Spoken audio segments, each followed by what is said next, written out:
This book started with a single workshop that I did in Gaza for a group of young, emerging, or aspiring writers. My name is Suzanne Abul Hawa. I'm a Palestinian writer, a novelist, and a poet. In 2024, I went into Gaza. A friend of mine who works at the Culture and Free Thought Association asked me if I would do this, and of course I said yes.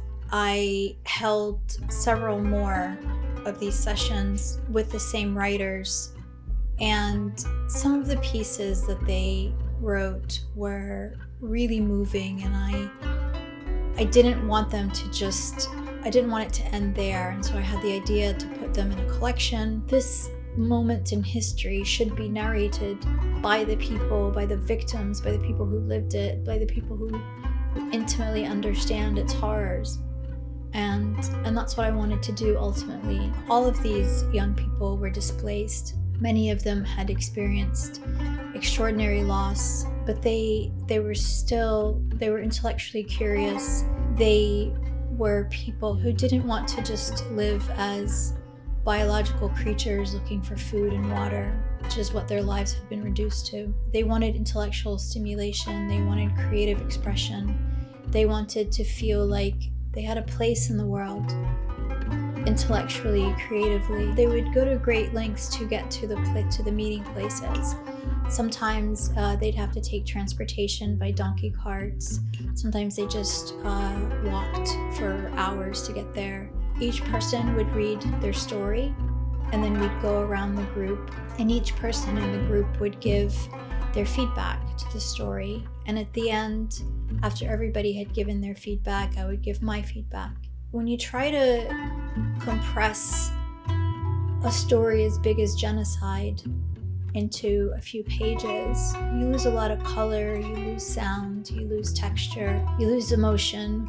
And so one of the things that we worked on was to zoom in on a single point. And they did that. They did it beautifully. Ghassan wrote about a child that he rescued and raised for a while, what it meant to raise something of a son to him. Ali Zayed's story, he talks about getting up early to stand in the bread line and all that happens in that bread line and how it concludes. There's another lovely story by Fatma Asfour. She always came to the sessions she was the best dressed of all of us. She was just as perfectly put together as one can be in a genocide. And her story was about rescuing her clothes. I immediately called my friend Hosama Habayeb, a renowned Palestinian author. She very generously gave of her time and worked with the writers to improve the pieces. And now we have a bilingual collection.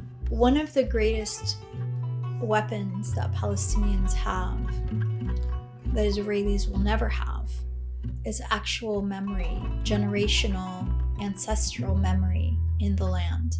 That's something Israelis covet. It's one of the reasons they hate us. It is the foundation of a profound jealousy that Zionists have against Palestinians. We hold the keys to that land's stories. We are part of it. All of our ancestors are buried in that land.